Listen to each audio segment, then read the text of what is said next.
Merci de votre fidélité à Géopolis Télévision. Bienvenue dans cette session d'information dont voici le sommaire.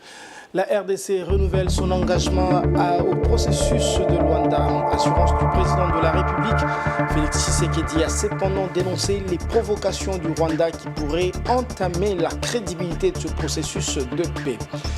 À l'international, l'Afrique fait encore figure de petit poussé en matière de déploiement des solutions solaires par rapport aux autres régions du monde, et ce malgré son potentiel qui est énorme.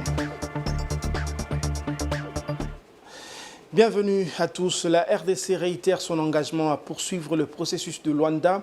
Le président Félix Tshisekedi l'a déclaré ce samedi alors qu'il s'adressait au corps diplomatique accrédité en RDC.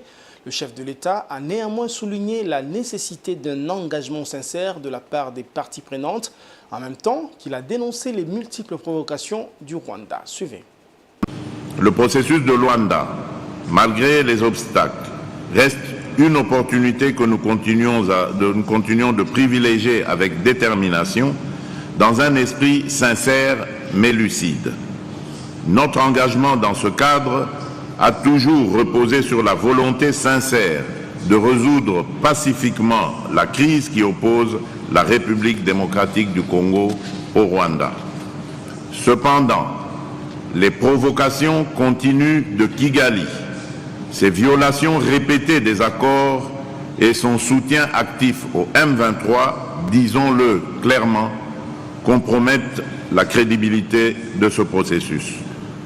Mais permettez-moi d'être parfaitement clair. La République démocratique du Congo ne se soumettra jamais aux pressions d'acteurs extérieurs tentant d'imposer des conditions contraires à nos intérêts et à notre souveraineté. Nous ne cesserons de réaffirmer notre position. Le dialogue avec un groupe terroriste comme le M23 est une ligne rouge que nous ne franchirons jamais. Toute tentative de normaliser ou de légitimer ces criminels constitue une insulte à la mémoire des victimes et un affront aux principes fondamentaux du droit international. Et lors de cette allocution, le président de la République a affirmé que les attaques des rebelles en 2024 ont coûté la vie à plus de 650 civils. Toujours dans le cadre de cette allocution, le président de la République a salué le rapport des Nations Unies en RDC, mais l'Ouganda et le Congo, ce sont deux alliés à la vision contraire et contradictoire en matière de ce rapport justement, alors que Kinshasa salue le dernier rapport des experts des Nations Unies qui affirme une fois encore que le Rwanda a déployé ses forces en RDC en soutien aux rebelles. Un officier de l'armée ougandaise rejette ce rapport. Félix Kulayigie, porte-parole de l'armée ougandaise, estime que les Nations Unies inventent certaines choses pour s'éterniser au Congo. Suivez. Entre la RDC et l'Ouganda, l'objet d'un regard contradictoire est entre autres les différents rapports des experts des Nations Unies. Pour plusieurs pays, dont les États-Unis d'Amérique, ce rapport met en lumière des agissements du Rwanda en RDC. Le président Félix Tshisekedi salue un rapport, le dernier en date, qui ne laisse aucune place au doute. Le rapport accablant des experts des Nations Unies, publié en décembre 2024, a confirmé ce que nous dénonçons depuis des années. Il établit, preuve à l'appui, la présence de milliers de soldats rwandais sur notre territoire, leur soutien politique, logistique et militaire au M23, ainsi que leur implication dans l'exploitation illégale de nos ressources naturelles. Ces actes, qui constituent une violation flagrante de notre souveraineté, ont des conséquences humanitaires désastreuses. En 2024, plus de 650 civils ont été tués dans des attaques perpétrées par des groupes armés soutenus par le Rwanda. Des milliers d'autres ont été blessés ou portés disparus.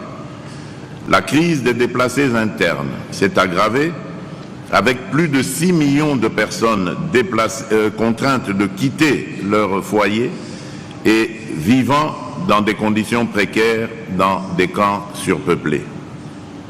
Dans les zones sous contrôle du M23, des administrations parallèles à la fois administratives et coutumières, ont été instaurées de manière illégitime, imposant un régime répressif qui exploite les populations locales et sape gravement l'autorité de l'État.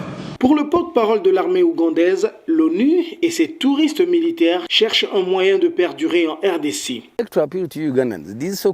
Ce soi-disant rapport des Nations Unies, il faut le lire avec beaucoup de réserve. Les Nations Unies créent des raisons pour rester au Congo. Je l'ai dit ouvertement. Ils sont au Congo depuis les années 1960 et le seul pays où un secrétaire général de l'ONU est mort, c'est le Congo. Alors pourquoi le Congo est encore instable 64 ans après, avec l'ONU au Congo? Ces soldats de l'ONU, ce sont des touristes militaires. Et retenez que la mission onusienne la plus chère, c'est celle du Congo.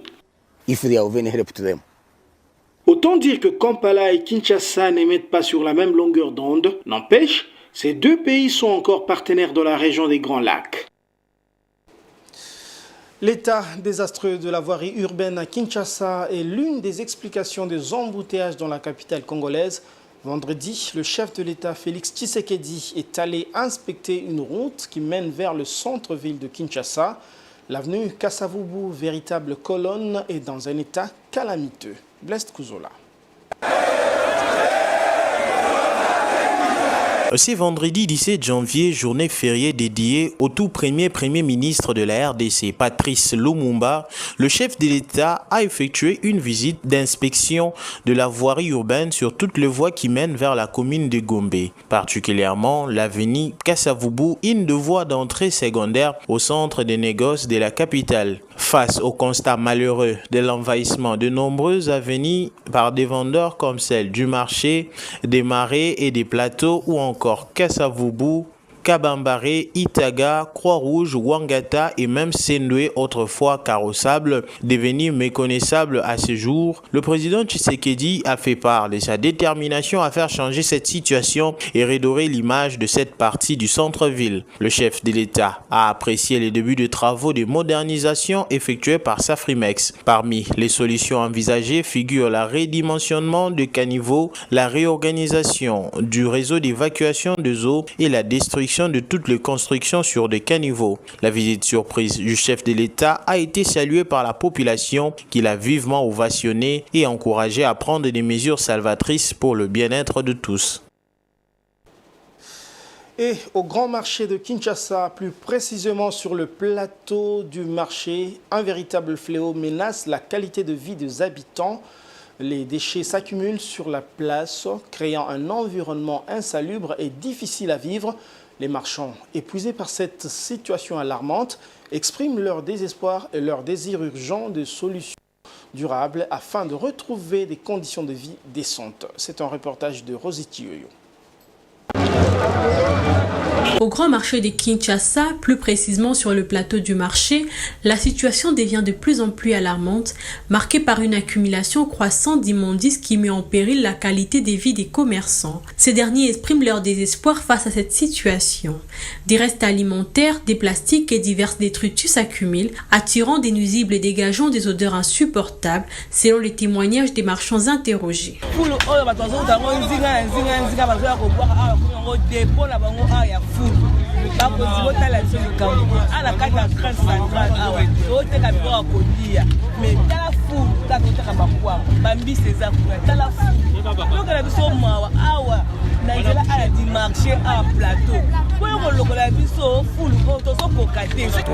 Parce que Congola, mais ça a déjà ceux qui ont des briètes, moyens vivre, ils attendent. Alors, ceux qui ont qui est occupé fou, moyens payés, tout à côté, ils attendent. Ni tout banda koya kaka, mais bagaz, bon dernier soir ni banda ko tabiso, tout banda ça toujours ka bakashini. Les commerçants du plateau du marché se disent profondément préoccupés par cette situation. Certains ajoutent que la propriété du marché est un enjeu crucial pour leur activité, car cette situation dissuade certains acheteurs de s'y rendre.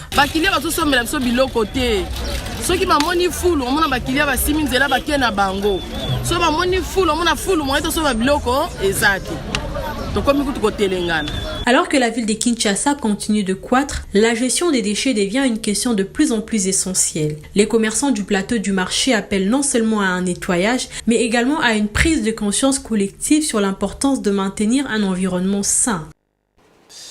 Le marché de Kinshasa dans un angle purement économique, malgré les annonces rassurantes du gouvernement concernant la baisse des prix des produits de première nécessité, le soulagement attendu par les consommateurs tarde à se manifester sur les étals des marchés.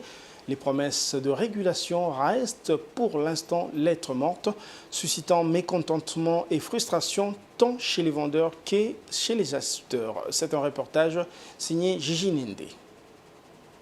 En début de semaine, de nombreux médias ont pour une énième fois annoncé la baisse des prix de certains produits de base. Sur le marché, la réalité contredit cependant cette annonce. Au grand marché, communément appelé Zando, les témoignages des clients se multiplient, faisant état d'une stagnation, voire d'une augmentation des prix sur les étals. Oui, ça dérange parce que vous pouvez être au niveau de centre-ville.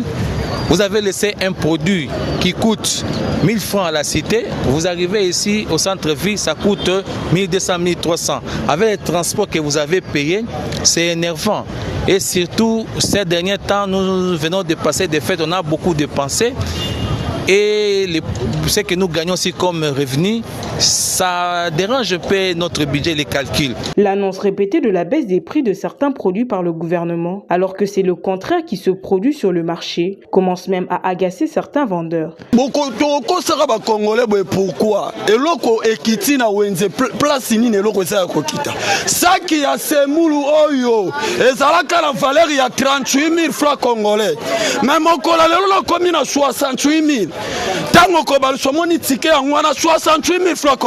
les consommateurs et les vendeurs s'interrogent sur la crédibilité des déclarations et des promesses faites concernant la baisse des prix, tandis que la réalité sur le terrain raconte une toute autre histoire. Ils espèrent des engagements solides et des résultats tangibles de la part du gouvernement. Parlons sport à présent. Prévu à Dubaï du jeudi 16 janvier au mardi 28 janvier 2025, le stage des léopards à prime ne fait pas l'unanimité. À ce propos, les avis divergent au sein de l'opinion quant à la tenue de ce stage actuellement, au moment où le championnat d'Afrique des Nations, CHAN 2024, a été reporté à août 2025. Blest Kouzola. Préfinancé par l'Agence mondiale Match, ces stages à la bénédiction du comité de normalisation de la Fédération congolaise de football association et du ministère de Sport qui dirige Maître Didier Boudimbo. Pour d'aucuns, ces stages de préparation ne plus la bienvenue car c'est une épine pour la bonne poursuite du championnat d'élite congolais qui souffre assez des injonctions du CONOR de la FECOFA. Les experts techniques et en infrastructure de la CAF avaient requis un temps supplémentaire allant jusqu'au mois d'août pour s'assurer du bon déroulement du tournoi sur les infrastructures et installations. Le sélectionneur national de A', Otis Ngoma, a rempli sa part et a publié la liste de 25 joueurs dont 6 de l'AS Maniema Union, 5 du FC Saint-Éloi Lupopo, 4 du TP Mazembe, 3 des Aigles du Congo, 2 de l'AS Vita Club et 1 chacun de Blessing, AS Simba, AF Angevert, AC Rangers et aussi Renaissance. Cependant, une frange de l'opinion soutient ces stages parce que l'on dit qui veut aller loin prépare sa monture. D'après les dernières informations, certains joueurs n'ont pas encore rejoint Dubaï, malgré que le plan est prévu que ceux de Kinshasa et Lubumbashi y rejoignent dans la matinée du vendredi 17 janvier 2025. Les informations officielles attestent que le staff technique, le collaborateur et le staff médical sont déjà à Dubaï. Le plus grand problème de ces stages sera la libération des sélectionnés par leur club, sachant que ces stages n'est pas dans une fenêtre FIFA. Le club ne doit rien à la sélection, d'autant plus que l'AS Maniema Union en a fait au mois de novembre dernier. Le centre des Bassiala, Mongo la tête Monkodi. Place à présent à la page internationale.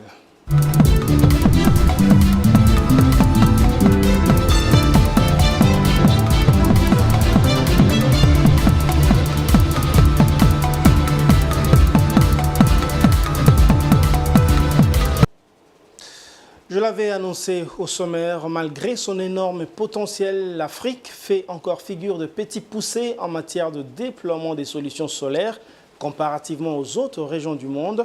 Le continent n'a installé que 0,5% de nouvelles capacités mondiales durant l'année écoulée. Blaise Kouzola. Des nouvelles capacités solaires ont été installées en Afrique en 2024, soit le plus bas niveau enregistré depuis 2013 sur ces continents qui concentrent environ 60% des ressources photovoltaïques mondiales. Mais si l'année écoulée n'a pas été un bon millésime en termes de déploiement de capacités solaires, plusieurs nouveaux projets d'une capacité cumulée de 40 gigawatts ont été annoncés sur le continent. Cela représente une augmentation de 21% du pipeline de projets par rapport à 2023 et reflète un appétit croissant pour l'énergie solaire en Afrique, même si un certain nombre de projets annoncés ne verraient jamais le jour. Historiquement, le développement du solaire en Afrique était porté par une poignée de pays avant-gardistes tels que l'Afrique du Sud, le Maroc et l'Égypte. De plus en plus de pays sont en train de déployer cette énergie renouvelable. Au total, 29 pays africains ont déployé des installations solaires d'une capacité supérieure ou égale à 1 MWh durant l'année écoulée. Parmi ces pays, 2 ont installé plus de 100 MW et 16 ont installé plus de 10 MW. Le reste ont installé de nouvelles capacités allant de 1 à 10 MW. Le classement des pays africains en termes de capacité solaire installée en 2024 montre que l'Afrique du Sud occupe la première marche du podium avec 1235 MW, soit près de 50% du total des capacités installées sur le continent durant l'année écoulée. Les pays les plus industrialisés du continent connaissent depuis plusieurs années une grave crise énergétique liée au vieillissement des centrales à charbon de l'entreprise nationale de l'électricité Eskom, qui contraint de plus en plus d'entreprises et de ménages à se tourner massivement vers l'énergie solaire hors réseau pour en finir avec les coupures répétées d'électricité. L'Égypte arrive en deuxième position avec 707 MW de nouvelles capacités installées, soit 29% du total des capacités solaires ajoutées à l'échelle continentale grâce à l'inauguration de 2 grandes centrales solaires à Kom-Ombo, une localité située dans la vallée du Nil. Viennent ensuite la Zambie, le Nigeria, puis l'Angola. Contrairement aux 2 précédentes années, le projet solaire à grande capacité échelle soutenu par les gouvernements et dont la production est destinée aux compagnies nationales d'électricité ont accaparé 72% du total des capacités supplémentaires installées l'an passé. L'Association africaine de l'industrie solaire révèle par ailleurs que l'énergie solaire représente plus de 5% du mix électrique dans 21 pays africains avec de performances exceptionnelles pour la République centrafricaine, la Mauritanie et la Namibie. Et la Côte d'Ivoire est le premier producteur mondial de cacao, alors que le pays, la campagne 2024-2025 s'annonce déjà en demi-teinte pour le pays. La Côte d'Ivoire doit faire face à la recrudescence du trafic illégal de fèves vers ses voisins. Suivez. Dans la bataille qui les oppose aux trafiquants de cacao, les autorités ivoiriennes viennent de marquer un point pour 2025. Le 14 janvier dernier, le chef d'état-major de l'armée de la première économie de l'UEMOA a ordonné la suspension avec effet immédiat de 5 fonctionnaires de la ville frontalière de Sipilou, proche de la Guinée forestière. Il est reproché à ces agents de l'État d'avoir joué un double jeu. Mandatés en effet pour lutter contre le trafic illégal de fèves dans cette région, ceux-ci se seraient appuyés sur leur position pour tirer pleinement profit de cette pratique illégale. Ceux-ci auraient ainsi laissé passer le flux illégaux en échange d'une enveloppe moyenne de 15 millions de francs CFA pour chaque camion d'une capacité de chargement de 40 tonnes de cacao qui traversait la frontière. Dans les pays premiers producteurs mondiaux de cacao, l'année 2025 débute donc pour la filière comme la précédente s'est achevée sur le qui-vive. Avec le trafic illégal des fèves vers les pays voisins qui sévit depuis quelques mois, les autorités ont réaffirmé leur volonté de resserrer les taux autour de réseaux de contrebandiers et de leurs complices. Il faut dire que le phénomène représente un manque à gagner majeur pour la filière qui fait vivre 5 millions de personnes et fournit 15 à 20% du PIB. Depuis le début de la saison 2024-2025 en octobre dernier, entre 50 000 et 75 000 tonnes de cacao ivoirien auraient déjà passé la frontière vers la Guinée et le Libéria avec pour destination finale l'Asie. À l'origine de cette fuite massive, de gains importants à l'arrivée pour le producteur et les intermédiaires